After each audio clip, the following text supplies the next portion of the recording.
नमस्कार बच्चों, आप सभी का स्वागत है आपके अपने यूट्यूब चैनल होम साइंस में, जहाँ पे आज आप सभी देखने वाले हैं MA third semester home science की क्लास पेपर 3 है।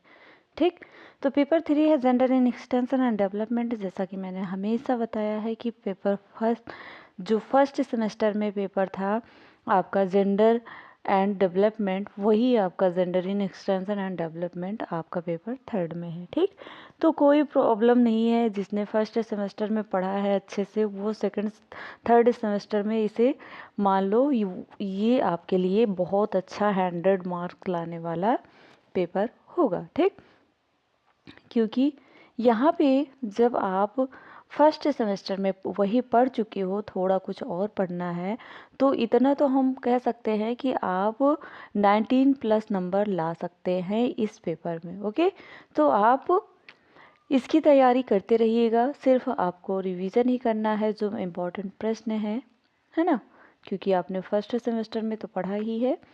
सेकंड सेमेस्टर में वुमेन स्टडी पढ़ा है जिन्होंने, वो भी जेंडर इन डेवलपमेंट से ही रिलेटेड था। ठीक, तो आइए आज हम कुछ प्रश्न, इम्पोर्टेंट प्रश्न हैं जो डिस्कस करेंगे, क्योंकि पेपर भी आपका जैसे तैसे नज़दीक आता रहा है ना, क्योंकि आपका पेपर बस कुछ समय बाकी है, आने ही वाला है। ठीक, तो थोड़ी थोड़ी तैयारी करते रहे। मैंने ज़्यादा प्रश्न नहीं रखा है, जितने भी प्रश्न रखे हैं सारे इम्पोर्टेंट हैं। ठीक, तो इसलिए पूरा वीडियो वॉच करना, बीच में स्किप मत करना। शॉर्ट प्रश्न है, कुछ तबीयत प्रॉब्लम की वजह से आपके वीडियो नहीं आ पा रहे थे, लेकिन कोशिश रहती है कि आए आप सब के लिए वीडियो हम रोज़ाना लें, और टाइम न मिलने की वजह से आप सब इतना कमेंट किए, मैम जल्दी से क्लास करिए, मैम क्लास लीजिए, मैम लॉन्ग क्लास लीजिए। ठीक, तो आप सबकी क्लास चलती रहेगी, आप डरिए मत, पेपर बहुत अच्छा होगा। जितना है प्लेलिस्ट में उतना ही वॉच कर लेंगे, तब भी आप बहुत अच्छा नंबर लाएंगे, है ना। तो पेपर 4 की जो हेडक लिए हुए थे, वो पेपर 4 भी आपकी बहुत अच्छे से तैयारी करवाई जा रही है, जो आपके यूनिट के अकॉर्डिंग है। ठीक, तो आइए हम बढ़ते हैं अपने पेपर की तरफ। और इससे पहले आप सब जो पहली बार जुड़े हैं, चैनल को सब्सक्राइब ज़रूर कर लें, क्योंकि आप जब चैनल को सब्सक्राइब किए रहेंगे तभी आपके पास मैसेज जाता है। ठीक, और सब्सक्राइब करने के बाद लाइक शेयर ज़रूर किया करें। आपको वीडियो पसंद आता है तो लाइक ज़रूर किया करें, और प्यारा सा कमेंट भी ज़रूर हमें छोड़ें, जो हम आप सबके कमेंट का रिप्लाई भी देते हैं और आप सभी के कमेंट को हम पढ़ते भी हैं, है ना। तो आइए, आज का प्रश्न आपकी स्क्रीन पर है। पहला प्रश्न है, शॉर्ट है, वेरी शॉर्ट प्रश्न है, क्योंकि वेरी शॉर्ट प्रश्न बहुत कम पढ़ाया है मैंने, तो आई होप आपके सीरीज के ही प्रश्न हैं, लेकिन जो हमें इम्पोर्टेंट लगते हैं हम उन्हीं को रखते हैं। ठीक, तो पहला प्रश्न आपकी है, जेंडर की परिभाषा। ये तो 100% याद कर लो, आपके पेपर में आना ही है ना।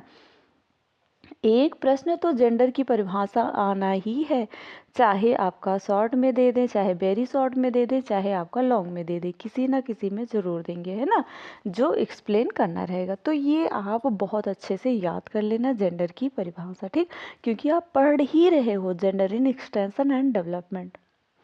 ठीक, तो पहला प्रश्न, जेंडर की परिभाषा आइए जानते हैं।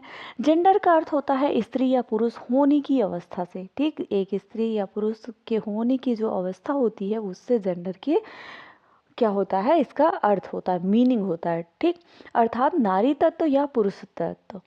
ठीक, जो नारी तत्व है या पुरुष तत्व है की अवस्थिति और सामाजिक संदर्भ में इसका पुरुषों एवं महिलाओं के बीच में बीच के जो सामाजिक अंतरों से है। ठीक, जूडिथ बटलर ने कहा, जो सामाजिक अंतर होता है, ये महिला है, ये पुरुष है, इन दोनों के बीच में सामाजिक अंतर दिए गए हैं। एक नारी तत्व होता है, एक पुरुष तत्व होता है, तो यही हमारा जेंडर कहलाता है। जबकि हमारे बटलर जी कह रहे हैं, आइए जानते हैं बटलर जी ने क्या कहा। जूडिथ बटलर ने कहा कि जेंडर का संबंध समाज द्वारा स्वीकृति क्रियात्मक उपलब्धियों से है, या यह कैसे कहे कि यह ऐसी शैली है जो समाज द्वारा निर्धारित संकेतों, आंदोलनों व अधिनियमों के गठन के तरीके से, जो गठन है उसके तरीके के रूप में देखी जा सकती है। ठीक, किसके रूप में? जो शैली है समाज के द्वारा निर्धारित संकेत है। संकेत एक साइन होता है कि ये स्त्री है, ये पुरुष होता है ना। फिलहाल इस समय वो साइन नहीं मिल पा रहा है क्योंकि लड़कियां भी सूट सलवार पहन रही हैं। कुछ लड़कियां ऐसे बन के रहती हैं जैसे लगता ही नहीं कि वो लड़की हैं, पुरुष लगते हैं ना। यूट्यूब पर भी आपने देखा होगा कई ऐसी लड़कियां हैं, है ना, जो जिनको देख के लगता ही नहीं है। मुझे नाम नहीं याद आ रहा है, बहुत फेमस हैं यूट्यूब पर। राजस्थान कहाँ के हैं लड़की, वो लड़का जैसा दिखता ही है, लड़का जैसा, है ना। ऐसे कई हैं, ठीक। तो ये साइन दिया गया है, संकेत दिया गया है। तो आंदोलनों व अधिनियमों के गठन के तरीके के रूप में देखे जा सकते हैं, ठीक। सेकंड आता है लिंग पहचान का अर्थ बताइए। अगर आपको लिंग की पहचान करना है, बचपन में पढ़ते हो ना, जेंडर कितने प्रकार के होते हैं, आपने टाइप ऑफ जेंडर इंग्लिश में पढ़ा होगा, है ना। बचपन में बहुत बार पढ़ा होगा टाइप ऑफ जेंडर, याद किए भी होंगे। पुरुष की ये भी आपका आपने पढ़ा होगा लिंग कितने प्रकार के होते हैं हिंदी में व्याकरण में, और इंग्लिश व्याकरण में टाइप ऑफ जेंडर पढ़े होंगे, है ना। Gender, what is gender. तो आइए जानते हैं इसमें। लिंग पहचान का अर्थ बताइए। लिंग पहचान अर्थात जिसे हम जेंडर आइडेंटिटी बोलते हैं, ठीक। व्यक्ति की व्यक्तिगत संवेदना है।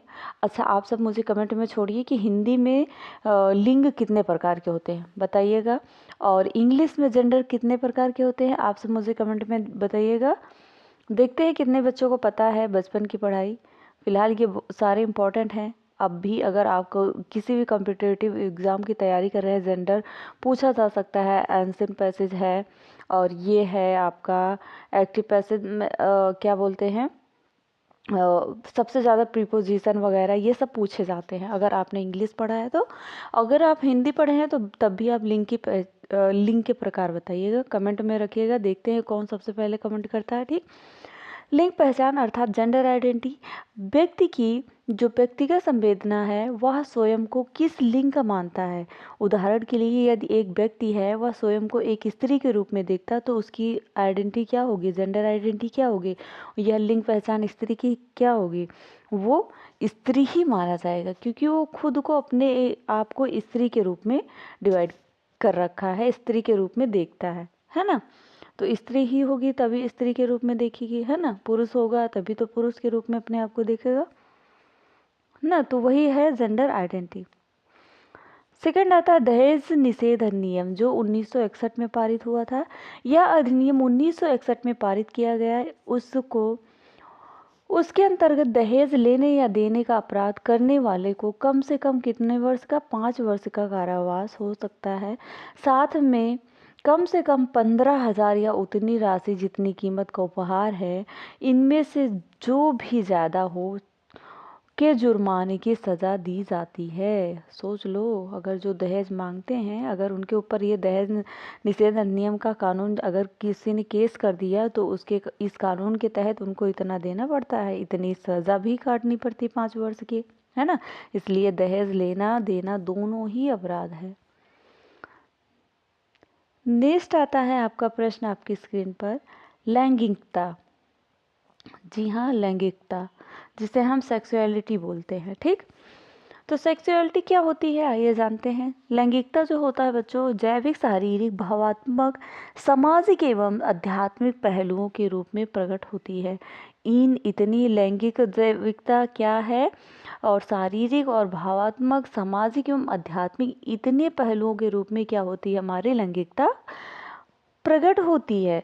अत्यधिक सीमा तक लैंगिकता जो होती है हमारी इंद्रियों पर निर्भर करती है तथा इसका असर सांस्कृतिक, नैतिक, धार्मिक इत्यादि समस्त पहलुओं का प्रत्यक्ष होता है, ठीक।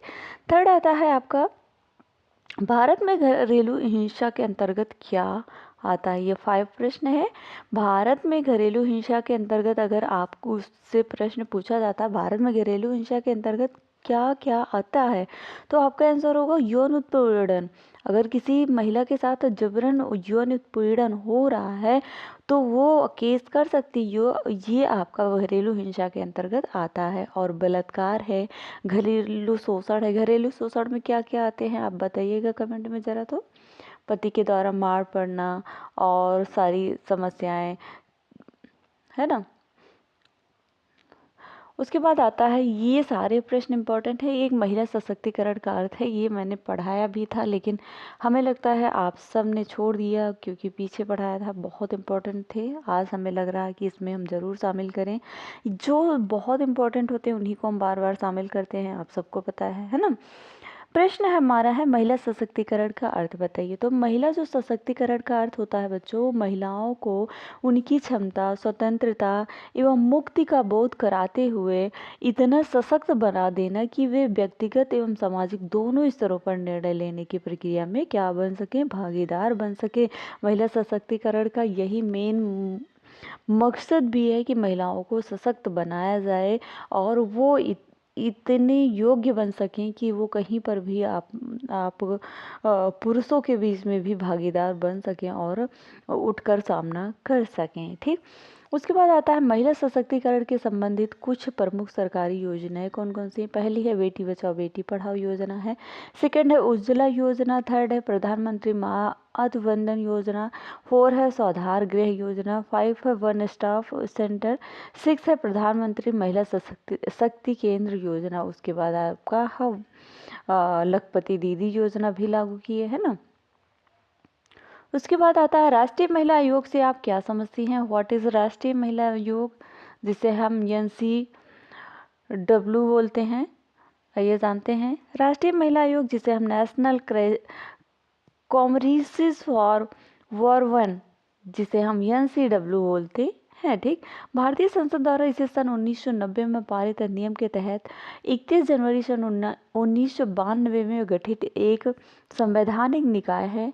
यह एक ऐसी इकाई है जो शिकायत या स्वतः संज्ञान के आधार पर महिलाओं के संवैधानिक हितों और उनके लिए कानूनी सुरक्षा उपाय को लागू कराती है। ठीक, जो महिला राष्ट्रीय महिला आयोग का गठन कब हुआ था, तो इसका गठन हुआ था, ये जानते हैं, महिला को प्रभावित करने वाले सभी नीतिगत मामलों पर सरकार को सलाह देने के लिए राष्ट्रीय महिला आयोग अधिनियम, जो सन 1990 में भारत सरकार के 1990 या अधिनियम संख्या 20 के तहत 31 जनवरी सन 1992 को क्या किया गया था, राष्ट्रीय महिला आयोग का गठन किया गया था। आज का सेशन यहीं तक था और आज आप सभी के अंत तक बने रहने के लिए सभी को थैंक्स। मिलते हैं नेक्स्ट वीडियो में नेक्स्ट टॉपिक के साथ। तब तक के लिए जय माता रानी। पढ़ते रहो, मुस्कुराते रहो। आप सभी का दिन अच्छा हो।